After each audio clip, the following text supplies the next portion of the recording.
Here's what's coming up in episode 212. Rebecca F. Pittman, author of Countdown to Murder, Pam Hupp.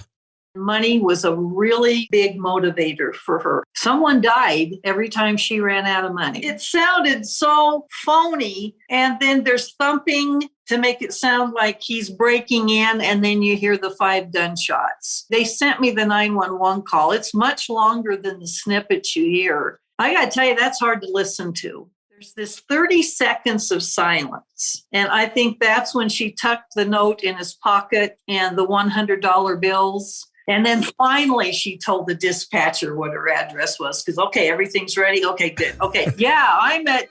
Right. What do you think it is that makes us so fascinated by serial killers and their crimes? And what's wrong with us?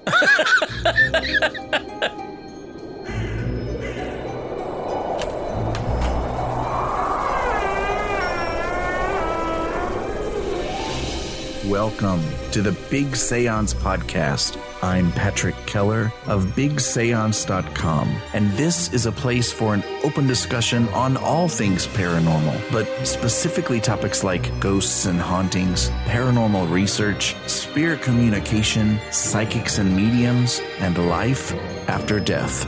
So basically, anything that pops up in my paranormal world. The candles are already lit, so you might as well come on in and join the seance. Rebecca F. Pittman is a best-selling author of 16 titles. Her history and haunting series of books are frequently spotlighted on TV, radio, and podcast programs. Her research into the famous Lizzie Borden murders of 1892 resulted in finding new evidence, including the identity of a man the police failed to turn up.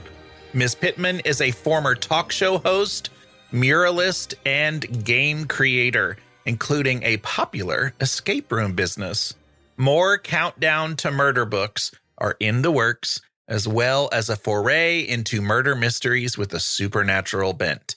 She makes her home in Colorado, and you can learn more about Rebecca at her site, RebeccaFPittmanBooks.com, and that will be linked in the show notes.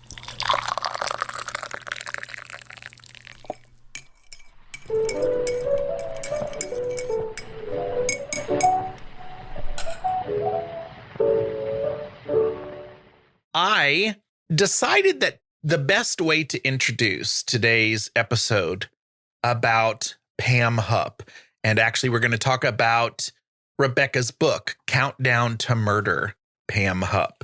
And, I imagine this, it's probably hard to find someone who doesn't know this story these days, but it's a hard story to just wrap up in a paragraph. And it's just, there's so much involved. And so that really worried me about how to kind of lay this out today. And I decided that her book description from Amazon just perfectly kind of lays it out. The brutal murder of Betsy Faria on December 27th, 2011, set off a maelstrom of events that resulted in an innocent man's imprisonment and another man's death. It would take a decade to unravel all the misdirection in the Faria murder case. The misconduct of the prosecution team and the insidious mind of a murderer that St. Charles County prosecutor Tim Lomar called the worst of the worst. Betsy Faria was stabbed over 55 times. The murder scene was staged in an effort to frame the victim's husband, Russell Faria.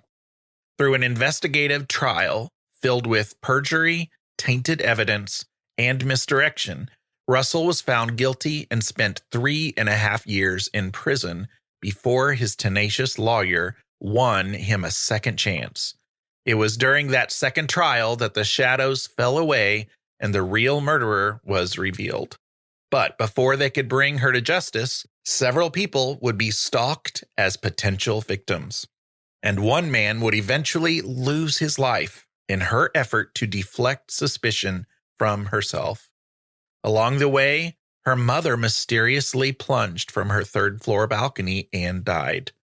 Pam Hupp benefited from the insurance in both her mother's and Betsy Faria's deaths.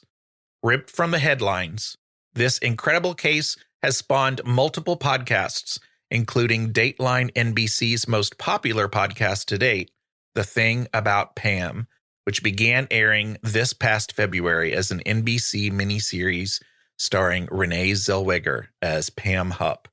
The story will also appear as a People magazine Investigates documentary. At this printing, a preliminary hearing and death penalty murder trial are in the works against Miss Hupp. At their conclusion, there will be a follow-up book in the Countdown to Murder Pam Hupp series by Rebecca F. Pittman. Rumors of other victims are also being looked into at this time. The book is packed with crime scene photos supplied to Miss Pittman by the prosecuting attorneys and their law enforcement agencies.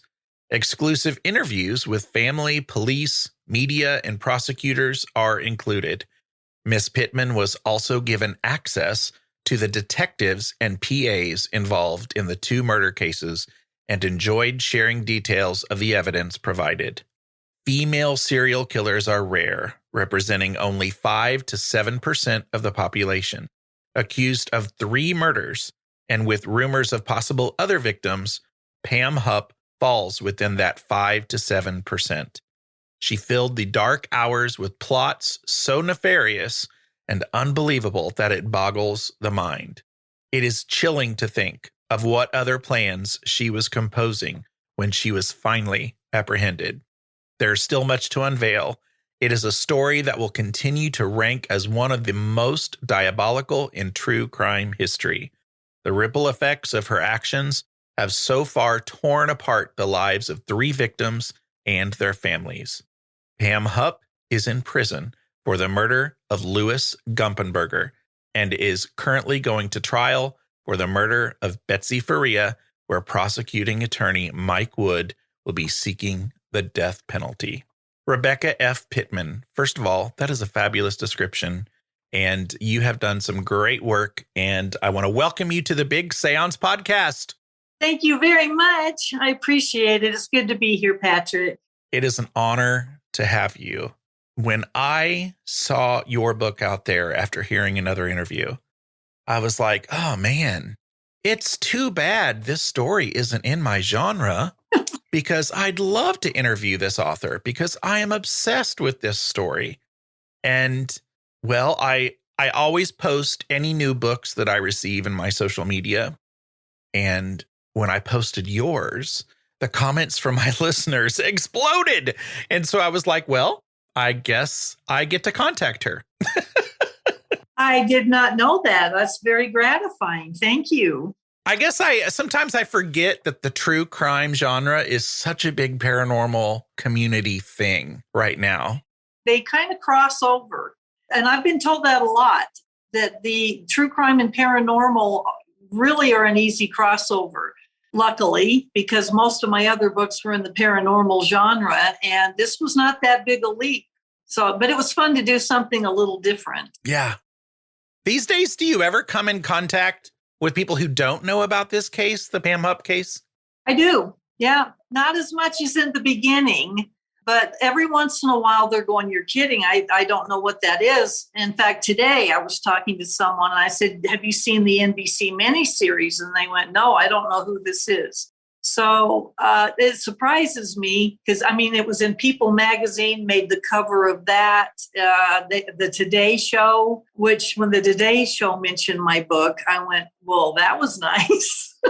So no, it is shocking to still find a few out there that either don't own a television set or don't watch those particular stations. Yeah, well, it's interesting. For those who don't know, who are listening, this case is local to me. I live in St. Charles County, Missouri, where much of this takes place and surrounding areas. And I actually didn't know this story until the podcast came out, The Thing About Pam from Dateline. So I missed the TV Datelines. And so then after I became obsessed with it after the podcast, I watched all those episodes and then definitely caught up. And so then after the podcast, the conversations at my workplace start happening, and people start whispering, and I've run into so many people who know somebody who went to prom with Pam's sister, or so and so was my babysitter, and it's just the connections keep happening. And I was even telling you before we recorded that I end up having a connection here in my subdivision, so it's really weird. In fact, this evening, I drove down the street that's connected to Pam Hupp's subdivision. And I always get creeped out when I drive down that street because it passes that bakery. Wow. That has, the footage of, one of her victims being lured away. And so every time I drive down that same spot, I get a little chill. And I'm like, first of all, you're weird. You're obsessed with this. You're weird. It's just a street.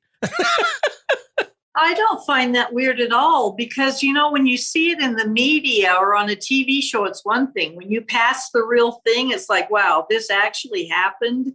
And it is chilling. I remember flying into DC right after 9/11, and you saw all of it on the coverage, but it wasn't until I drove past the Pentagon and saw the hole in the side of it that it was like, this really happened. I know that sounds stupid, but there is that disconnect when you're getting the information from the media as opposed to actually seeing a building or seeing where something happened. And I'd be having goosebumps, Patrick. Yeah, and it's, I guess, when it's your community and you're like, well, I know there's weirdos in my community and I'm a weirdo in my community. But it's like, it's like, how many people do I run across every day that could be a psychopath, and doing things that we don't know about until 10 years later? It's really kind of creepy. What did you think about this series with Renee Zellweger? I just finished it recently. Okay. The first episode, the first 5 minutes, I'll be honest, I thought, what the heck are we doing? I was shocked. It was coming off as a farce and a parody for something that was incredibly tragic. I really sat there in shock for quite a while and couldn't understand why they decided on that treatment. I did not really feel the suspense that this movie deserved until the 4th episode.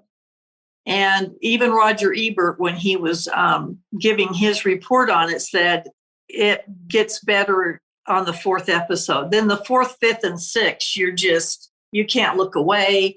It's very, very scary. But the first 3 were almost comedic. And it wasn't just in Pam's portrayal, but the prosecuting attorney. And I didn't get it. I didn't get why we went that direction. I know a lot of people have said that.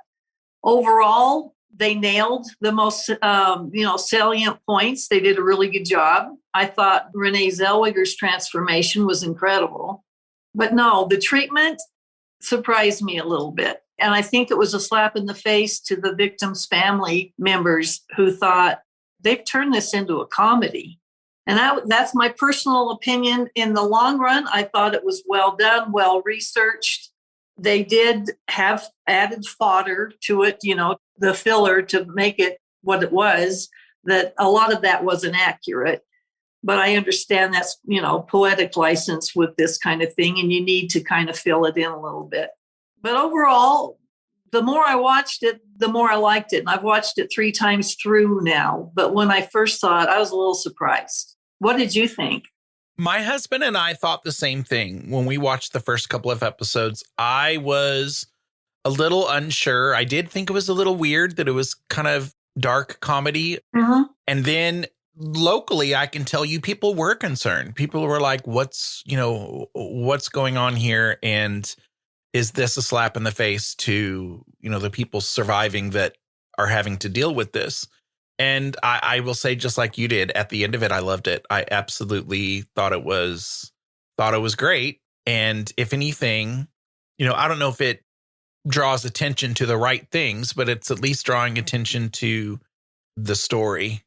I'm curious to know what you think. What is it about this story that makes it so different? What is it about this story that leads to a comic portrayal of Pam Hupp in a series? The only thing I can tell you is the way she played them. I mean, it isn't funny.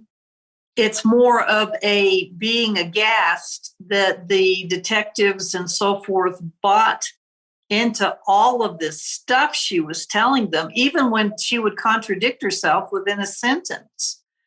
And she was a housewife. And I know that's a term that isn't really politically correct anymore, but that's what even the police were calling her.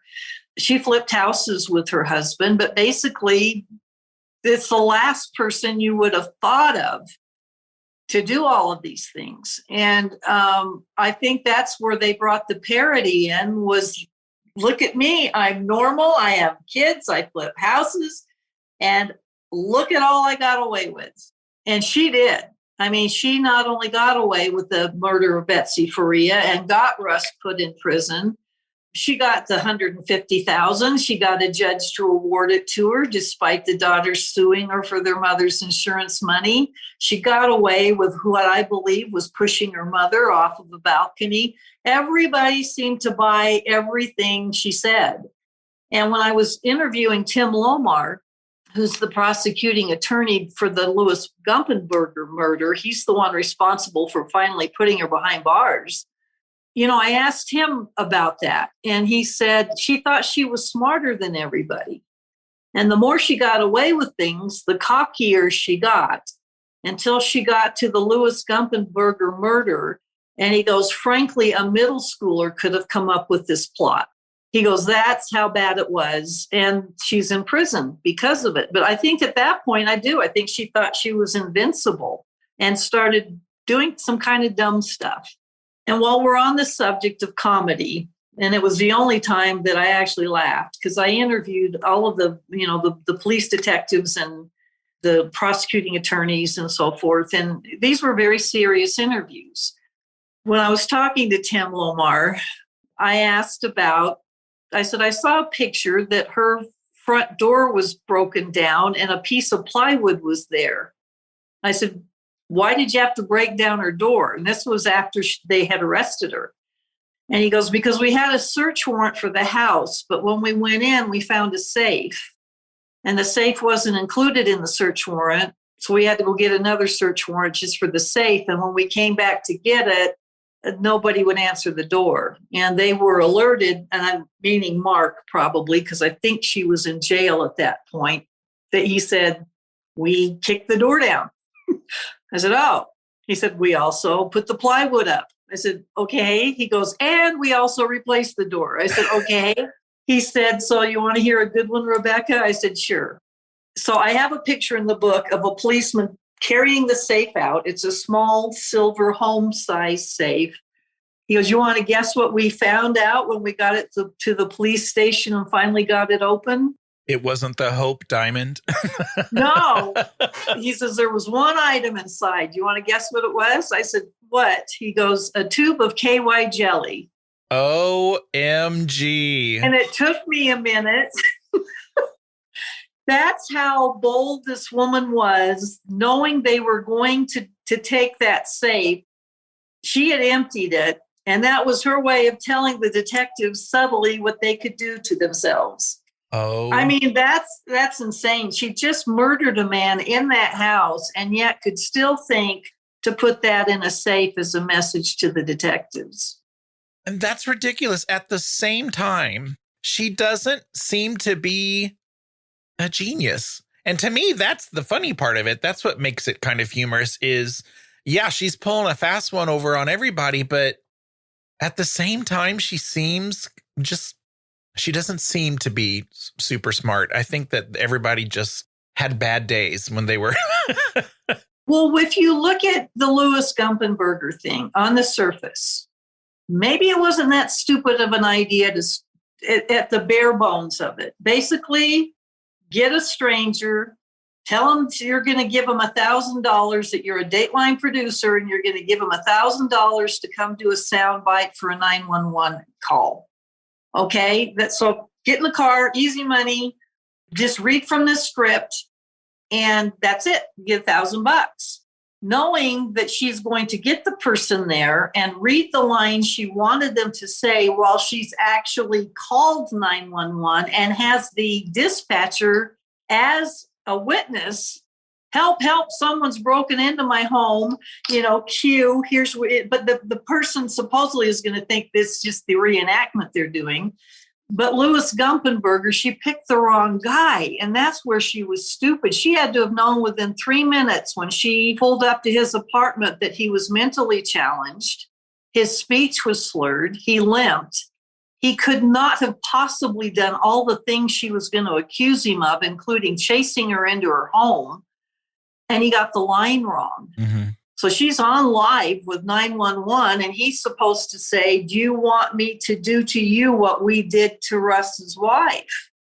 So what she wanted the dispatcher to hear was this guy was with Russ, and Russ had actually killed Betsy after all, because at this point, they'd let Russ out of prison after the second trial. So that sentence was to let a witness hear, Russ and I killed Betsy.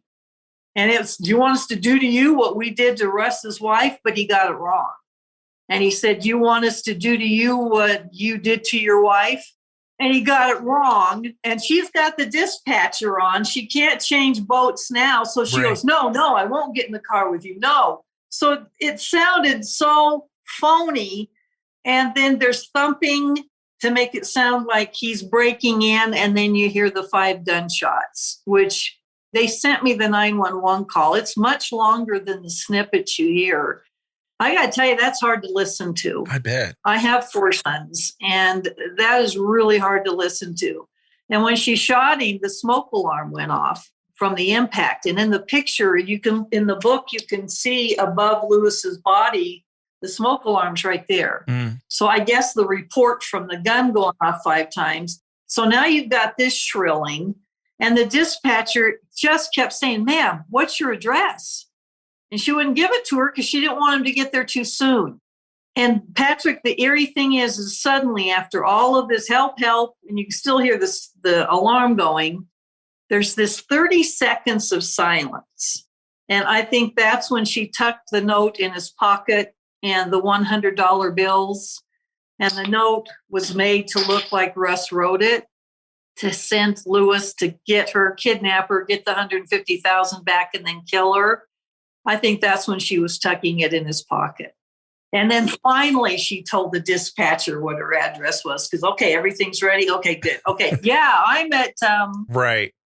What was the carpet square about?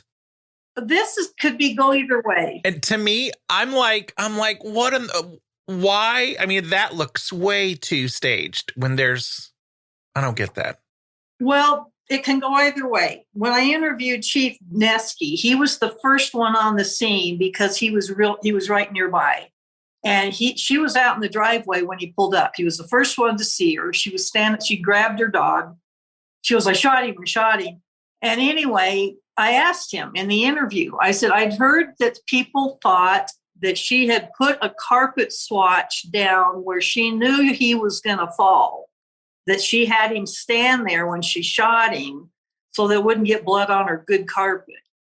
And I said, what did you think about that? He goes, Rebecca, to be honest, because it was right inside the garage, the laundry room door, that's where people kind of sometimes will put a carpet swatch or a mat because you're coming in from the garage into the laundry room and then into the house onto the good carpet. That's true. He goes, it could have been there, but then when I interviewed some of the other people involved, they thought it was planted there. They thought she had put it there knowing that's where she was going to shoot him. And if you listen to that 911 call, there's a spot, she's loud the whole time, help, help. All of a sudden it gets quiet and you hear her go, no, oh, go. And I think that's when she told him to back up onto that carpet. Oh. I think he'd come a little too far. I do. You can hear her and it's whispered. It's no, go. And I think she made him back up and then she shot him. It's right after that you hear the shots. Because otherwise, why would she worry about it if she was going to shoot him anyway? A couple of the bullets splintered the door. I don't know. I don't know. It's just so hard for me to believe that she trolled for a complete stranger to do that. Yeah. Her life was worth more to make it look like Russ actually did all this so that he'd go back to prison because they were coming after her now. Part of me, at least when I watched the series, part of me wondered if she really staged that because she was upset that he was free, or was it more so because she was worried about them coming after her? Oh, no. Russ's attorney, it wasn't enough that he got Russ that second trial and got him acquitted. He put it out there. We're coming for Pam. I mean, there was nothing, there was no ifs, ands, or buts. He let it be known, we're not done yet. It's not good enough. I got this guy vindicated. There's someone else that was the last person with Betsy that benefited $150,000. He let it know they were coming for her. And the interesting thing is right after that is when she bought a gun. Mm. In the picture in the book, you can see her nightstand drawer, and it's where the packet of money was that had the $100 bills that were found in Lewis's pocket. It's also where she said she kept her gun.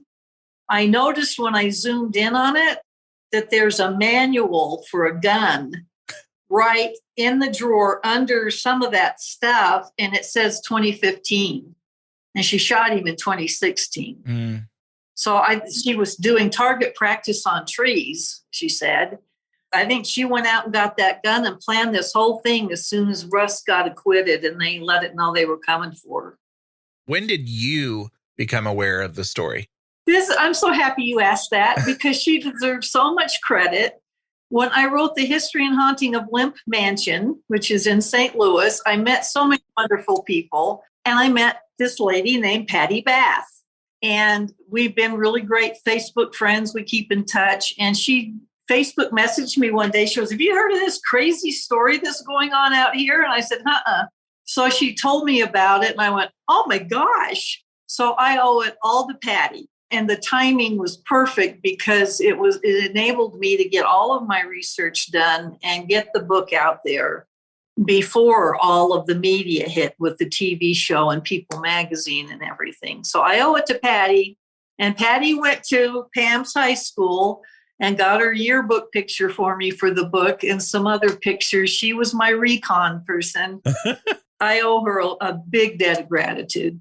I can't imagine the amount of work and planning it takes to be an investigative author to do this kind of thing. Like, I mean, you do probably have to be obsessed with it and driven to find out as much as possible, right? Yeah, my friends don't take my calls anymore.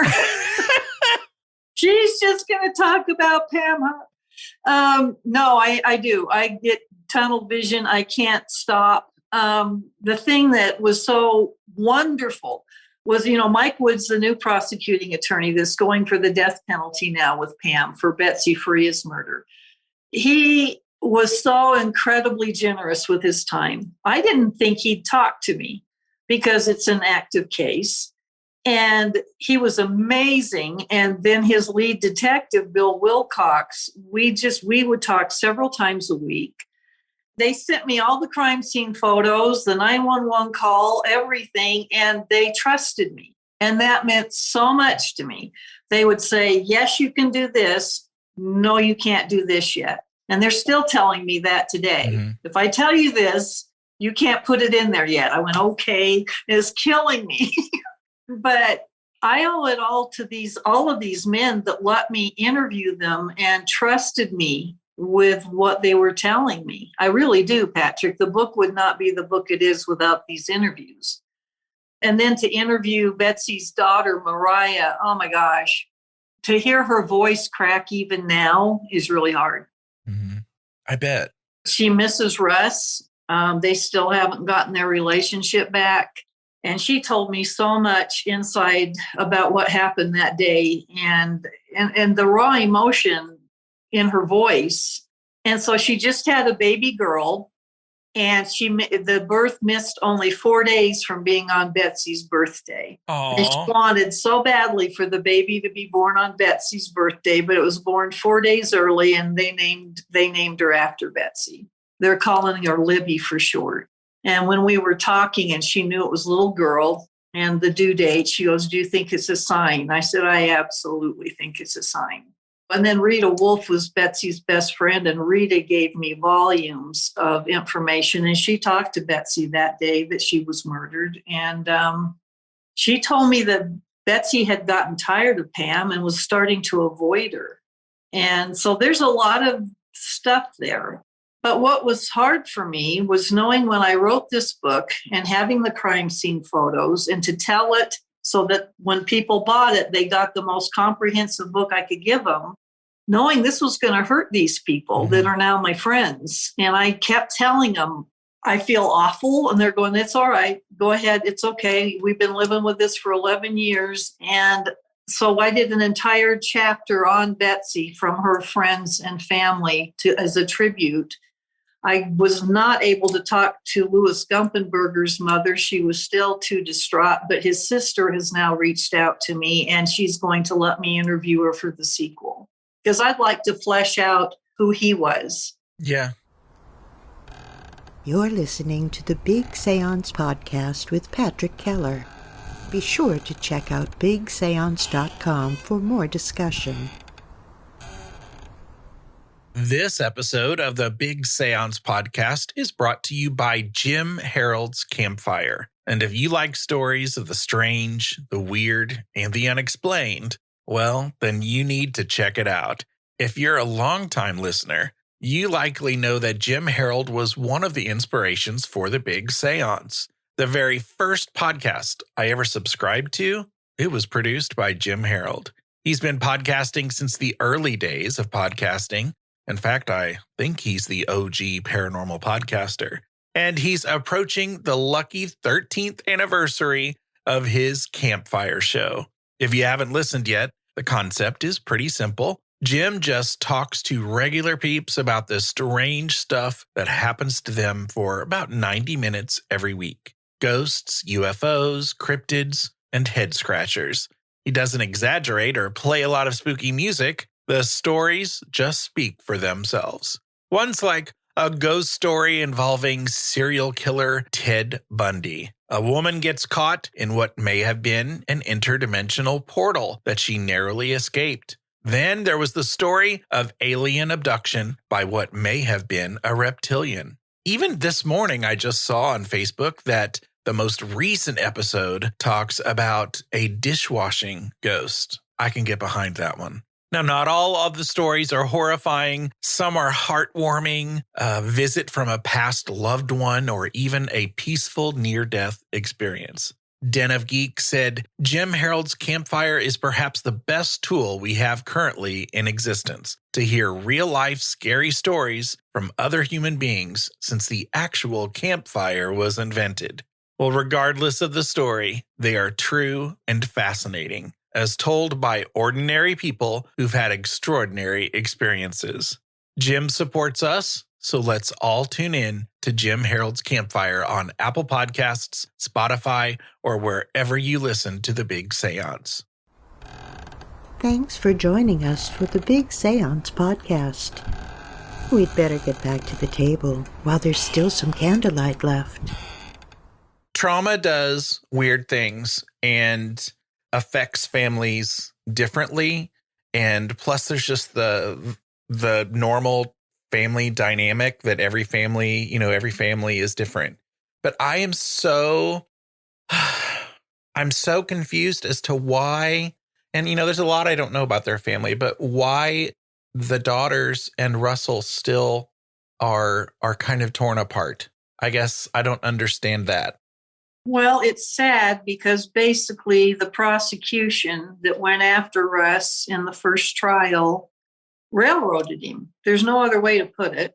There was perjury, there was tainted evidence, and the prosecuting attorney and detectives went to these two girls, Betsy's daughters. They were only 17 and 21. They'd never been involved in anything like this. They just lost their mother. The only dad they'd ever known is in prison or in jail at the time. And they're telling him, hey, look, we got the right guy. His bloody slippers were in the closet. He's got all of this. We've got a witness saying he was putting a pillow over her face, which all of that was stuff Pam made up. In fact, when I was interviewing Mariah, she goes, Rebecca, these were authority figures. This was a prosecuting attorney and detectives and police saying, guys, I'm sorry, but he did it. And the bloody slippers was a tough one to get past, and some of the other stuff they were talking about. So they believed him. Mm-hmm. And the sad part was they got them to say all the bad things that had happened in that marriage. And there was a lot of fighting. But they said they didn't give us a chance to talk about the good parts. So when they got them up on the stand and right in front of Russ, they were asked about all the bad stuff. And the one daughter said, well, it wasn't the Brady Bunch. And by the time they got finished, which are two big character witnesses, the two daughters, it looked really bad for him. And it didn't help. And he goes to prison for 3.5 years total. That's hard. Mm-hmm. To know that your daughters are part of the reason you're there when they could have stuck up for you and maybe helped out a little bit. He hasn't gotten over it yet. And they miss him and they want him back. And Mariah said, I can understand that he feels betrayed, but we were railroaded too. We didn't know. And that's what's so sad, is that this prosecution team literally not only took their mother, they took their dad. I have a question about Leah Askey, Mm-hmm. because the miniseries really portrayed her as a not very likable character. And I don't know if you've ever interviewed her or talked to her, but I wondered what you thought of her portrayal in the miniseries. I did not interview her. So that's hard for me to say, because the only impression I have of her is from others or from portrayals of her. I did read the transcripts. And so I do believe that she had some people, detectives, get on the stand and say things that weren't true. And I know that she was involved in the lawsuit that Russ brought against Lincoln County after he was released, but they let her out of that lawsuit. Mike Wood has come forward and said he's not done with her or the detectives, and that going after Pam is only part one of what's coming up. Mm. So I'm sure there's a lot of sleepless nights going on with these people. She denies that she asked anyone to do anything wrong. Again, I read the transcripts and she's a bulldog, but I'm not in a position to say other than what the transcripts said. And they did find that the detectives did lie about a blood cleanup in the kitchen that they said Russ had cleaned up. There wasn't one. They said that the pictures they took of that luminol test showing that there was a blood cleanup, that the camera malfunctioned and those 6 pictures came out black. Turns out that's not true. All of the pictures developed. They just didn't show the lie. There was no evidence of a cleanup. In fact, one of the crime scene techs who wasn't on the prosecution team, the crime scene techs are independent. Prosecutions are what they pay them for their expertise to come in and do a crime scene. So these people weren't playing for any side. And the one crime scene tech said not only was there no cleanup on the floor was still gritty and there were still dog treats sprinkled around. And so that's pretty big. And the jury believed them, that they said, yeah, you're just going to have to take our word for it. It showed that there was a bloody cleanup in the kitchen, and there wasn't. And boy, Joel Schwartz went after him in the second trial. I mean, he hammered this guy, and he goes, does that photo show nothing? I mean, he just kept hammering. He goes, what does that show? It shows a drain. Isn't that the picture you said showed nothing? I mean, he just kept coming at him, and it's just really sad. He got railroaded. He got sent to prison for 3.5 years for something he didn't do, despite one of the most airtight alibis somebody could have. And Leah Askey and the judge were friends, correct? Yes. Yes. And so is that irked me so much every time I hear about that just I want to throw my phone across the room or something when I hear that part of it. Is that judge still on the bench? No. Okay. They were both let go. In fact, shortly after that, that particular judge was found guilty of 3 other cases, I believe, of mismanagement. Oh, wow. Didn't know that. I would think that if you're friends with a prosecuting attorney, that's grounds to recuse yourself as the judge for that particular trial, I would think. And yet, with Lizzie Borden, her head attorney, Governor Robinson, was the one responsible for giving the judge sitting that case his job. He put him on the bench. No bias there. So I guess it happens, but I would think that would be grounds to recuse yourself. You look at the OJ trial. Didn't they ask Judge Ito to recuse himself because his wife was connected at some point with some of the police work or something? I'm not sure about that. Something about the fact that his wife did have something. She was a policewoman, and I think that was grounds for him to recuse himself. I don't know. Something like that. Something about a tie with he and his wife. So it happens sometimes. It's not uncommon, I guess, for people to run into those situations and have to decide whether they're going to recuse or not. I would think it would be the ethical thing to do. Yeah. So in the prologue of your book, you discuss the personality disorders that are sometimes attached to, what we refer to as serial killers, which, we would refer to her as a serial killer, correct? Yep. Okay. The definition of a serial killer is odd. It means that you have killed more than 1 or 2 people within a month apart. Mm. If you did it all at once, then it's a mass shooting. It's not a serial. So I thought that was interesting, though. They stipulated about a month apart. Okay. But in the prologue, you point out that lots of people walk around in our world every day with these disorders that we like to attach to serial killers, and they're not running around murdering people, and I thought that was so interesting. I know you're not a psychologist, but what do we think is going on in her brain? I wish I knew. People that knew her in high school said that when she moved back from Florida, she had totally changed, that she dumped her friends, that she became reclusive. You don't see her with any close friends.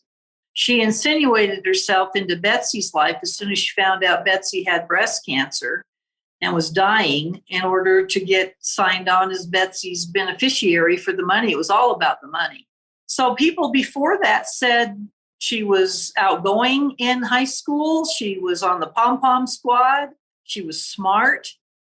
She could have had better grades, except she was boy crazy. But I do believe something happened in Florida in her time out there, and I am actually going to go out and pursue that. I've already done quite a lot of work on it to see if there might have been another victim before she moved back to Missouri and killed Betsy. So I don't know. She exhibits the same personality traits that a lot of serial killers do. Almost all of them are narcissistic. You'd have to be. You'd have to believe you're smarter than everyone else and that you can get away with it. Pam bragged that she could read people and that she was a salesperson. And boy, was she. I mean, I admit, when I watched the videos of her talking to detectives, I liked her. She comes off as your buddy. She never falters. She never stutters.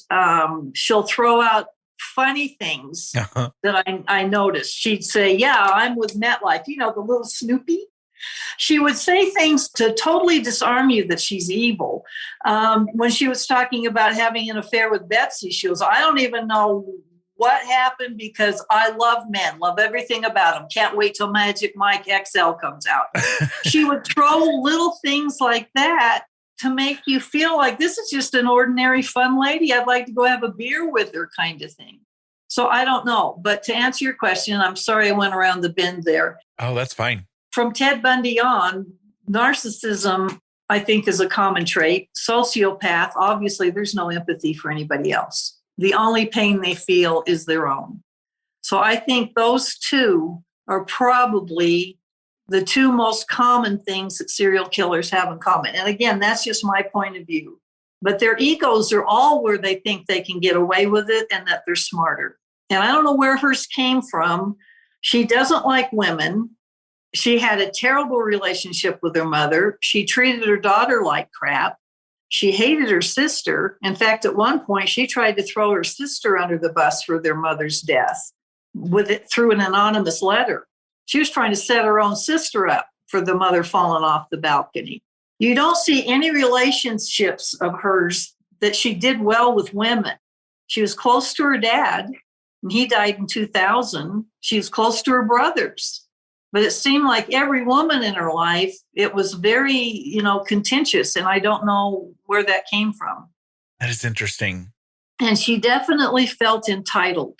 I think Pam did not want a hand in her face. And money was a really big motivator for her. Everything she did was money.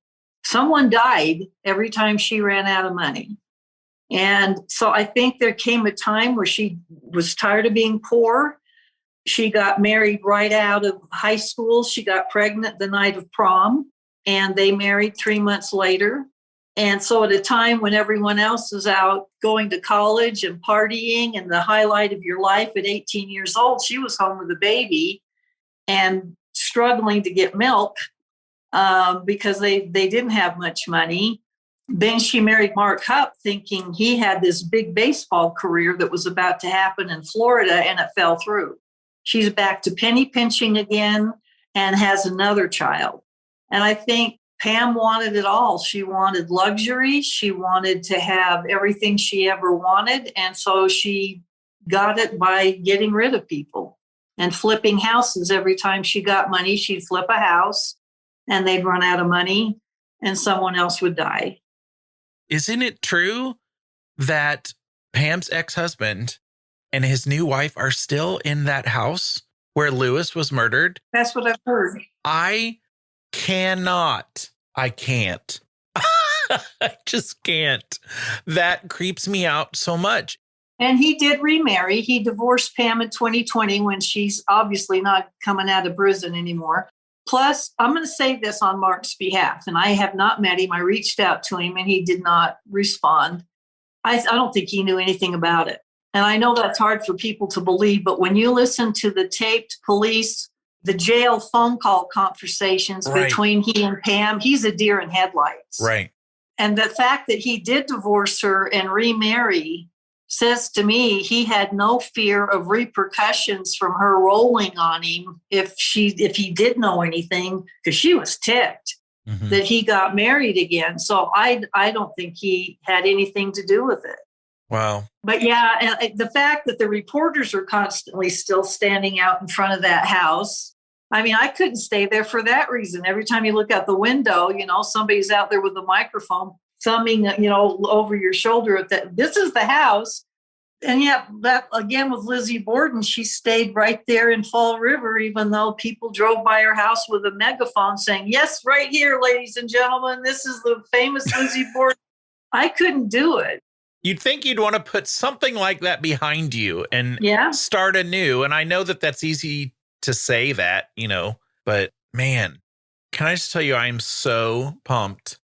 I don't know. That's probably the wrong word to use, but I'm so excited to hear that you are researching her life in Florida before all of this, because it does make you wonder. It's like if it took this long to figure out what really happened with something 10 years ago, what do we not know from before this time period? So I'm following you on that. I'm going to be watching. Well, there's rumors, and I can't go into where they're from, of someone close to her that this person said they believe she may have been responsible for the death of a woman in Naples and that she came into some money. And we do know when she moved back to Missouri and went to work for State Farm, the first thing she did, and I interviewed her boss, Mike, she said, "I've got $80,000 I need to put somewhere."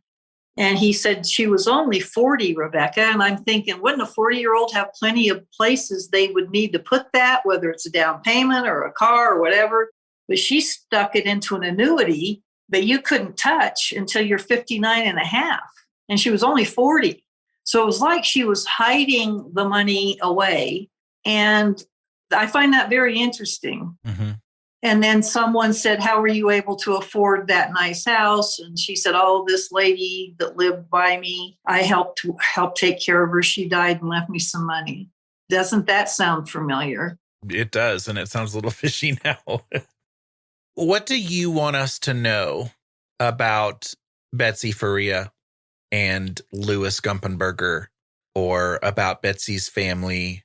Because I know a lot of times we end up putting a lot of emphasis on the killer and not enough on the victims and the families. What do you want us to know about them? Betsy was so full of life. She ran a DJ service called Party Starters. She had already had one breast removed from the cancer, and they said they got it all. And suddenly, a few months later, not only did it come back, it spread to her liver, and they gave her 3 to 5 years to live. Here's the thing. Some people will say callously, even if Pam hadn't killed her, she would have been dead by now anyway. We don't know that. With all of the changes in medicine and the miracles that happen to people, we don't know that for sure. And that bothers me. What this has done to her family that has deprived these young girls of having her in their lives. They're now mothers, and they're still reeling from this. Can you imagine? They made Mariah walk through the house the morning after the murder with the bloodstains on the floor, the Christmas stockings still hanging there with her name on them, to say, do you see anything out of place? She was 17, and she'd just seen her mother an hour before she was murdered. So it makes me angry, Patrick, that someone felt that entitled to take these lives for money and to deflect suspicion from herself. She stalked that poor man and two others. Two others walked away from her before she finally got someone gullible enough, and poor Louis was a total stranger, and shot him like it was nothing. And to push your own mother, and they found in Shirley Newman's body 8 times the amount of Ambien that a normal person would have. So she drugged her to the gills so that she could push her over a balcony. I don't know what to say, except it makes me angry. Who has the right to do that? And I call the book Countdown to Murder because I believe she laid there in the dark hours and made the laundry list of what she had to do every time. I mean, I don't know how she slept. She was tap dancing at the end to stay one step ahead. So I don't know if that answered your question, but these people are my friends now, and it still really gets to me. Well, thank you for that. We definitely need to have you back on our show because we could talk about Lemp. We could talk about Lizzie Borden, Myrtles. There's so many things that we could talk about. But what do you think it is that makes us so fascinated by serial killers and their crimes? It is such a huge popular genre right now. And what's wrong with us? I think all of us have a little voyeurism in us. It's pulling back the curtain to see how the magician did it. That is how I get hooked, is the clues, and the one that tripped them up. I watch Dateline and all of those because I want to see where they tripped themselves up because they thought they were smarter.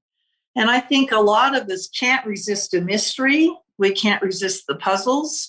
And for a serial killer, it's the audacity of it. It's like looking at a darker part of ourselves, knowing we couldn't do it, but whoa, could we? Are we capable of doing that? I do. I just think it's that voyeuristic thing of watching something else that is shocking to us. That's what I think. That's what lures me in sometimes. What do you think? Or rubbernecking when you drive by a car accident. Yeah. Well, I mean, the Chris Watts story, that sad story about killing his wife and his 2 little girls. It's nothing any of us could wrap our minds around doing. And I think we're looking at it aghast and wondering what happened to this person to turn them into this. But for me, it is the clues. It's seeing what eventually happened to trip them up. And those kind of personality disorders. I think that all of us, I think there's a little piece of us wondering, could I go over the deep end like that? because I'm seeing another human being capable of doing it. Is there any part of that in myself? Is there a Jekyll and Hyde in there somewhere? And that's just my take on it. I think we just look at it because it's fascinating and it's shocking and surreal, and we can't look away. Rebecca, you are fabulous. Oh! And I want to thank you for giving us your time and energy. And I want to give you the chance to give us any final thoughts you might have. And then tell us where people can find the book and anything coming up. Some shameless self-promotion, sometimes we call it. Oh, well, actually, on May 17th, I will be at Limp Mansion. I'm going to be at Limp Mansion actually May 16th doing a book signing for the Pam Hupp books and the Limp Mansion book. So I'll be at Limp Mansion from 5 to 7. If this comes out before then, that would be awesome. Then the following day, all of these men I just mentioned will be sitting down with me with Sarah Bernhardt with St. Louis Live for a television show. And I am so excited. All of these men said yes. Oh. So we have the prosecuting attorneys, the lead detectives on both Gumpenberger and Betsy Faria. Mike Wood will be there, Delaney Harms. They'll be the ones prosecuting Pam. That all of these men didn't even hesitate and said, we're in. Makes my day. So we are all going to be sitting down on May 17th at Limp Mansion for that. But if you can come to the book signing, it's May 16th at Limp Mansion from 5 to 7. If you've already bought the book, bring it and I'll sign it. That sounds fantastic. Yes, I'm sitting here with my hand on the book right now, and I can't wait to dig further into it. And I also love the Limp Mansion, so you might just see me there. Congratulations on such great work on this book. And thanks again. You rock. Oh my gosh, Patrick, you're a joy. I really enjoyed this because you're very smart, you're intuitive, and my gosh, you live right there in the neighborhood. I'm so jealous.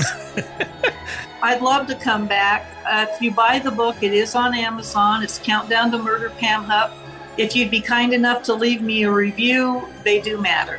And I very much appreciate the time. So thank you for having me, and I'd come back anytime.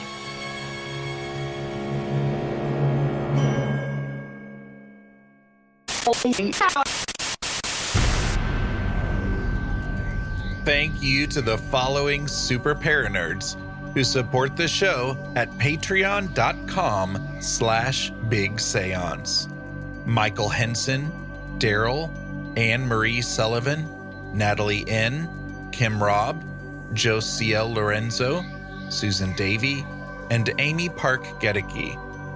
My supporters at the Parlor guest level, who can be found at bigseance.com/Parlor guests, are Allie of Hocus Pocus Collector, Miranda from SpookyLittleHalloween.com, Chelsea from Cheers with Chelsea, Linda from ShimmeringMoons.com, Ann Rekovich from OzParatech.com, Janae Michaels from Grey House Tarot and Farm Artifacts, Mitchell Coombs from MitchellCoombs.com, Dina DeCastro of Dina DeCastro Astrology, Lena and John of Carbon Lilies, Alicia Ferguson, Morgan O'Hearn, Sarita Cockerham, Christine Rath Selhe, Mindy Kentop, Hope Battaglia, Cass and Bailey, Melissa Armour, Diane Rax, Nettie, Bruce Williams, Christopher Kohler, Jim Budd, David Rubenstein, and Norman and Linda Keller.